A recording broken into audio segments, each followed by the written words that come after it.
महात्मा गांधी जी के बीजेपी भुलाना चाह रही, लेकिन महात्मा गांधी जी हिंदुस्तान की आत्मा है।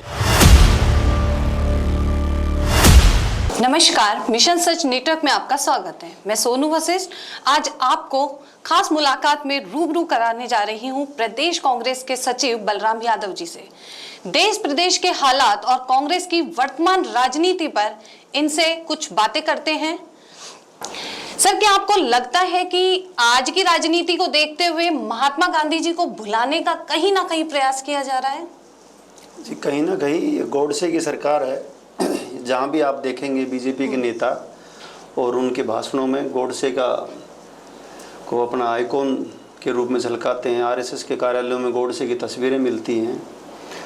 राजस्थान सरकार बनी तो वहाँ भी आपने देखा होगा कहीं किसी मंत्री ने तो गोडसे की महात्मा गांधी जी की तस्वीर हटा दी थी। महात्मा गांधी जी के बीजेपी भुलाना चाह रही, लेकिन महात्मा गांधी जी हिंदुस्तान की आत्मा है। तो ये बीजेपी सरकार अपना एक नया इतिहास बनाना चाहती है, हिटलर शाही इतिहास बनाना चाहता है, तानाशाही देश में। ये मोदी जी खुद को एक महात्मा के रूप में दिखाना चाहते हैं और इसलिए ये पुराने इतिहास को मिटाना चाहते हैं, जिसने देश को आज़ाद करवाया, जिसने देश की आज़ादी के लिए अच्छे चैन सुख छोड़ करके ना, और जब सड़कों पे उतर के आए एक लंगोटी में उन्होंने देश को आज़ाद कराने के लिए हिंदुस्तान नहीं अन्य देशों में भी उनकी प्रतिमाएं लगी हुई हैं। सर, संसद में नेता प्रतिपक्ष राहुल गांधी को अभी हाल ही में स्वतंत्रता दिवस समारोह में पीछे की कतार में बिठा दिया गया, तो क्या आपको ऐसा कुछ लगता है कि ये सही है, ऐसा कुछ चल रहा है?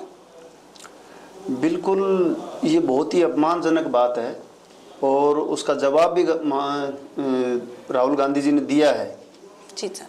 कि मैं प्रतिपक्ष का नेता हूं, मेरा कैडर तो है या नहीं है, लेकिन मैं करोड़ों भारतीयों की आवाज़ बन करके ऐसे ही बोलता रहूँगा। और हर हिंदुस्तानी इस चीज़ को, जब हिंदुस्तान कल का प्रोग्राम देख रहा था तो वो देख रहे थे आगामी दिनों में जितने भी लीडरान हुए हैं प्रतिपक्ष के नेता, चाहे वो भाजपा के रहे हों चाहे कांग्रेस के रहे हों, उनको सम्मान की दृष्टि में हमेशा आगे का हिस्सा दिया गया है। लेकिन राहुल जी के साथ में जिस प्रकार का इन्होंने भेदभाव किया गया है, तो उसमें आम जनता इस चीज़ को देख करके ना उसको अप्रिशिएट कर रही है कि ये क्या हो रहा है, अन्याय हो रहा है। सर, एक स्थिति और आ रही है सामने जो देश में इस समय बहुत बड़े लेवल पे पूरी जनता, जितने भी करोड़ हिंदुस्तानी, सबके दिमाग में आ रहा है कि पश्चिमी बंगाल में महिला डॉक्टर के साथ जो रेप की घटना हुई है उससे पूरा देश इस समय हिला हुआ है। लेकिन कहीं ना कहीं देखा जाए तो कांग्रेस का स्पष्ट रुख इसमें क्या आया है आपके अनुसार? देखिए, जहाँ भी कोई घटना घटती है, जहाँ अत्याचार होता है, महिला उत्पीड़न हो चाहे आम आदमी के साथ कोई भी दुराचार हो, उसके खिलाफ हमेशा कांग्रेस ने आवाज़ बुलंद की है। और बंगाल की घटना को आपने एक राजनीतिक रंग बीजेपी सरकार देने में लगी हुई है। बीजेपी ने उसको सीबीआई के जांच सौंप दी। ममता बनर्जी जिस प्रकार से अपना रिएक्ट दे रही है कि हम कार्रवाई करना चाहते हैं, लेकिन सरकार ने सीबीआई को जांच सौंप दी। उनके हाथ में गवर्नमेंट कहीं ना कहीं हस्तक्षेप कर रही है। और जिस प्रकार से वहां पर कांग्रेस गवर्नमेंट नहीं है, इसलिए कांग्रेस के ऊपर ये आरोप नहीं लगा सकते। हाँ जी। और बीजेपी गवर्नमेंट वहां पर नहीं है, तो बीजेपी गवर्नमेंट चाहती है कि इस मुद्दे को पूरे देश में भुना करके राजनीतिक रंग दिया जाए। और ये राजनीतिक रंग दिए जाने की बजाय पीड़िता को लाभ मिलना चाहिए, उनके परिवारजनों को न्याय मिलना चाहिए। जिस बर्बरता के साथ में हत्या हुई है उसके खिलाफ अगर कड़ा कानून और कड़ी तरीके से कार्रवाई नहीं हुई तो ऐसी घटनाएं आए दिन होंगी। राजस्थान में भी आप देख रहे हो, आए दिन घटनाएं हो रही हैं। अलवर में जिस प्रकार से हथौड़ों से मारा गया है बीजेपी के नेता को ही, तो आप देखेंगे कि इस पे बीजेपी कुछ नहीं बोल रही है, जबकि ये घटना कोई आम घटना नहीं। सरकार तो, जहां सरकार नहीं है इनकी, वहां तो उसको राजनीतिक रंग देने का प्रयास कर रहे हैं। यहाँ अलवर में जो घटना घटी है उसके ऊपर मुख्यमंत्री नहीं बोल रहा, बीजेपी के नेता नहीं बोल रहे हैं। यहाँ आकर के ना बालकनाथ जी आकर के गए हैं उसके घर, और उन्होंने कहा है कि मुजरिम घटने नहीं चाहिए, बढ़ सकते हैं, और उनके घर पे बुलडोजर चलेगा, लेकिन ऐसा कुछ हुआ ही नहीं। जी बिल्कुल। सर, नेक्स्ट क्वेश्चन है कि जैसे ईडी, सीबीआई ने देश के अनेक नेताओं को अलग अलग केसों में बंद किया, इसे आप कैसे देखते हैं? देखिए वशिष्ठ जी, ये पुराना जब से ये सरकार बनी है तब से इन्होंने सत्ता में आने के लिए इस तरह के हथकंडे अपनाए हैं। जब राजस्थान चुनाव आने लगे थे तो राजस्थान चुनाव से पहले इन्होंने कांग्रेस नेताओं को धमकियां दी और उनके ऊपर मुकदमे ईडी लगाई। जब तक वो बीजेपी ज्वाइन नहीं कर ली उन लोगों ने, तब तक इन्होंने उनको परेशान किया। और जब उन्होंने बीजेपी ज्वाइन की, बीजेपी ज्वाइन करने के बाद वो कहाँ ईडी गई, कहाँ उनकी जांच गई, कोई पता नहीं चल रहा। राजेंद्र यादव कांग्रेस में मिनिस्टर थे, तब उनके जो कंपनियां हैं उनके ऊपर भी ईडी के छापे पड़े, उनके घर पर भी ईडी के छापे पड़े, और तब तक उन्होंने बीजेपी ज्वाइन नहीं की, तब तक छापे पड़ते रहे। आज आपने कभी अखबार में, आप खुद पत्रकार हैं, कभी देखते हो कभी उनके ऊपर कोई कार्रवाई हो रही है? देखने को मिलेगा। हरियाणा में चुनाव आ गए हैं, यहाँ देखोगे आप आए दिन कांग्रेस के नेताओं पे और अन्य नेताओं के ऊपर ईडी और ये कार्रवाई शुरू हो जाएंगी। तब तक उनको दबाया, जब तक वो बीजेपी ज्वाइन नहीं करेंगे तब तक उनके ऊपर कार्रवाई होंगी। सर, राजस्थान में विधानसभा के उपचुनाव होने जा रहे हैं, तो क्या आपको लगता है कि इसके परिणाम कैसे रहेंगे? क्या सत्तारूढ़ जो पार्टी है वो ही बनी रहेगी या दूसरी पार्टियां कहीं ना कहीं इसमें एंटर होने की कोशिश करेंगी? देखिए जी, चुनाव होने के कुछ दिनों बाद ही इन्होंने चुनाव में एक एमएलए के कैंडिडेट को कैबिनेट मंत्री का दर्जा दिया।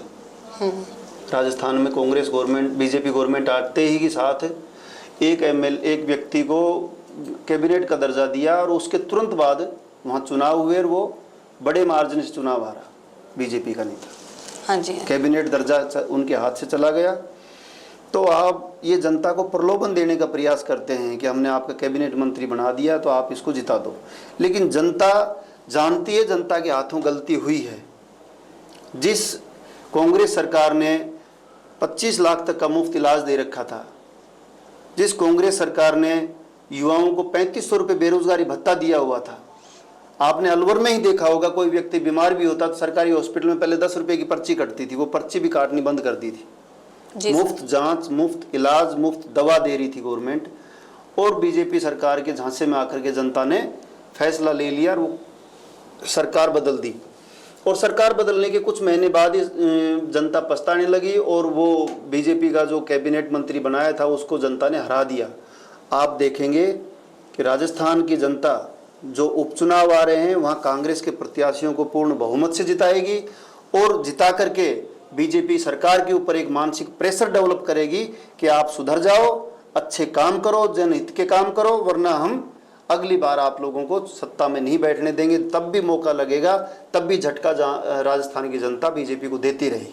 नेक्स्ट सर, कांग्रेस के जो नेता हैं भाषणों में पर्ची सरकार बोलते हैं, आम आदमी के मुद्दे पे कहीं नजर नहीं आते, ऐसा है? आम आदमी के मुद्दे पे, हम तो आम आदमी के मुद्दे को लेकर के ना आए दिन कलेक्टर एसपी को ज्ञापन देते रहते हैं। स्टेट गवर्नमेंट आए दिन विधानसभा में भाजपा सरकार को घेरती है। हमारे अलवर से जो प्रतिपक्ष नेता है टीकाराम जूली, इन्होंने इतना बीजेपी सरकार को घेरा है कि मुख्यमंत्री जवाब देने लायक नहीं बचे। बीजेपी के नेता, आपने पहली बार देखा होगा कि मीडिया ये छाप रहा है कि बीजेपी के मंत्री जब जवाबदेही सरकार रहती थी और जब विधायक कोई क्वेश्चन लगाता था तो उसके जवाब देने के लिए मंत्री के पसीने आ जाते थे, लेकिन इन मंत्रियों के ऊपर कोई जवाबदेही नहीं है। इन्होंने कोई भी किसी भी विधायक का सही जवाब दिया ही नहीं आज तक विधानसभा में। और आपने लास्ट में तो ये देखा होगा कि हमारे एक साथी विधायक ने मुद्दा उठाया, कोई नियुक्ति का, मंत्री ने अपने बेटे को जो नियुक्ति दी उसको मुद्दा उठाया, उसको लेकर के ना उन्होंने विधानसभा ही भंग कर दी। विधानसभा खत्म का संचालन बंद हुआ है, तब से ही दूसरे दिन ही हमने अलवर में यहाँ कलेक्टर के सामने घेराव किया, धरना दिया है। और जो आए दिन घटनाएं हो रही हैं, शहर में चोरियां बढ़ रही हैं, आए दिन दुकानों के ताले टूट रहे हैं। आप देखो कि अलवर का वन मंत्री हैं दोनों, और शेर निकल करके नर दरबारपुर पहुंच गया और वहाँ 5 लोगों को जख्मी कर दिया है। सर, एक चीज और है कि प्रदेश में श्री अशोक गहलोत जी और सचिन पायलट के विवाद से क्या कांग्रेस को कुछ नुकसान हुआ है?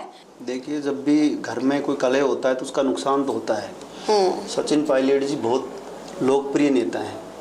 आज कहीं भी देश में जाएंगे तो उनके चर्चे रहते हैं जी सर, और नौजवान उनका फैन है और उनके फॉलोवर हैं। आज उन्होंने जितने भी नौजवान विधानसभा में भेजे हैं वो सचिन पायलट जी ने भेजे हैं। तो आगामी भविष्य में देश में प्रदेश में सचिन पायलट जी का एक क्रेज़ है। उन्होंने नौजवानों में एक नई ऊर्जा का निर्वहन किया है और सत्ता में आने के लिए उन्होंने ज़्यादा से ज़्यादा नौजवानों को टिकट दिए हैं। आपने देखा होगा कि जयपुर ग्रामीण में भी अनिल चोपड़ा को उन्होंने एमएलए का एमपी का टिकट दिया है, पहली बार नौजवान को एमपी का टिकट मिला।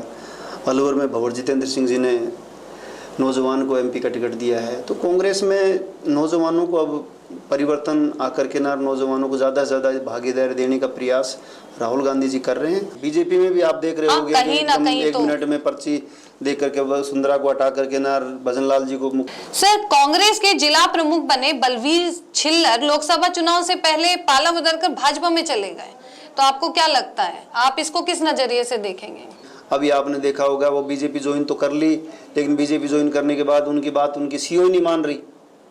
तो शायद ऐसा लग रहा है जैसे बलवीर छिल्लर जी पछता रहे हैं बीजेपी में जाकर के ना, और किसी ना किसी लालच में वो गए होंगे और वो लालच उनका पूरा नहीं हुआ, उल्टा उनकी सीओ ही नहीं मान रहे। पता नहीं वो बीजेपी उनको स्वीकार भी कर पा रही है कि नहीं कर पा रही है, कौन सी तो कंडीशन में गए हैं।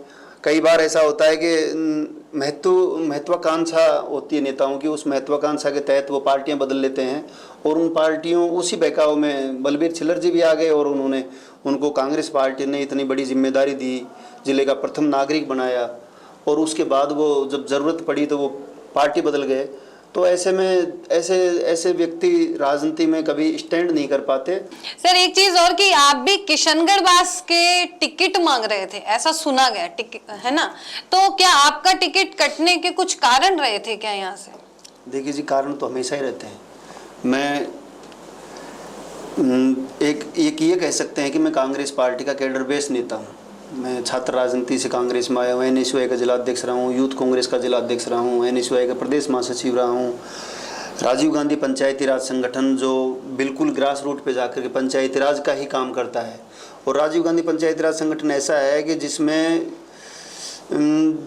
पार्टी ही इतना काम दे देती है कि आप जाकर के पंचायती राज में जब हमारी सरकार रहती है तब भी हमने उन खामियों को उजागर सरकार के खिलाफ किया है। हमारी सरकार के खिलाफ जो पंचायती राज के खिलाफ थी, जो नरेगा में काम मैंने किए हैं, जो ग्राउंड पे जाकर के जन समस्याओं का मैंने निराकरण करवाने का प्रयास किया है, आम आदमी की समस्याओं को लेकर के समाधान करवाने का प्रयास किया है। लंबे समय से मैं 20 साल से छात्र राजनीति से जुड़ करके कांग्रेस की सेवा कर रहा हूँ। और किशनगढ़ बात से मैंने अब की बार नहीं, पिछली बार भी टिकट मांगा था और उससे पिछली बार भी टिकट मांगा था। किन्हीं कारण कोई ना कोई कारण रहते हैं, टिकट मांगने वाले बहुत रहते हैं और टिकट कोई ना कोई कंडीशंस पे होती है। जब इन लोगों ने हमारे जो विधायक हैं वो बीजेपी पहले कांग्रेस ही थे, तब उनको टिकट नहीं मिला तो वो बसपा में चले गए और चुनाव लड़ लिए, और तब अब उनको सरकार में कहीं ना कहीं इस कारण से उनको टिकट कंसिडर हुआ होगा कि भाई उन्होंने सरकार में मतलब पार्टी की कुछ आंतरिक, आपके अनुसार कुछ आंतरिक कंडीशंस रही हैं, इसीलिए आपका टिकट रोका गया। अदरवाइज तो आप आज भी पार्टी के प्रति पूरे डेडिकेटेड है।